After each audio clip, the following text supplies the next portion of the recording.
The gang leader's son accidentally spilled a small thug's drink, but instead of apologizing, he kept spewing trash talk at him. The thug didn't realize the blonde kid in front of him was the gang leader's son and decided to teach him a lesson. He reached into his pocket pretending to pull out a knife, although there was nothing in his pocket, just trying to scare the other guy. And sure enough, it worked. The gang leader's son was almost scared to the point of losing it, but just as he turned his head, unexpectedly, the gang leader's son also had a knife, and he was bold enough to use it. The thug froze and collapsed straight to the ground. After finishing the act, the gang leader's son spouted more trash talk, contentedly left the bar with his partner, and fled. They reached a riverside, where the son took out the knife he just used and casually tossed it into the water. He seemed relaxed as if this weren't his first time doing such things. Watching his composure, his partner couldn't help but break into a cold sweat. "You're not coming, Eddie." The gang leader's son is still unaware that his actions tonight will bring significant trouble to the entire family. The next day, the son's father made an urgent call to the partner because there were obvious bloodstains found on his son's body. Soon, the two adults began handling the situation. The bar had not only surveillance cameras but also numerous witnesses. If left unchecked, Eddie, the gang leader's son, was facing 5 to 10 years in prison.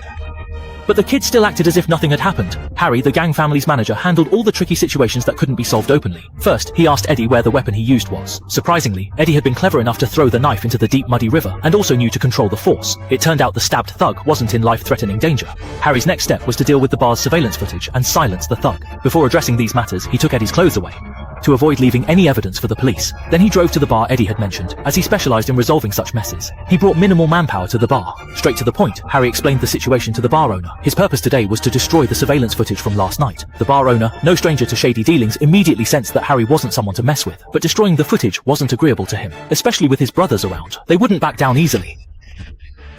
You don't have to get up on a count rate. However, Harry wasn't playing fair. He directly pulled out his piece from his pocket. Combining hard and soft tactics, he used a handgun to intimidate the guy while saying the troublemaking kid last night was the heir of the Harrington family. Helping them today could bring great rewards tomorrow. The bar owner was quickly convinced and deleted last night's surveillance after confirming it. Additionally, Harry learned from the owner that the unfortunate thug had previously worked there. The owner had some connections.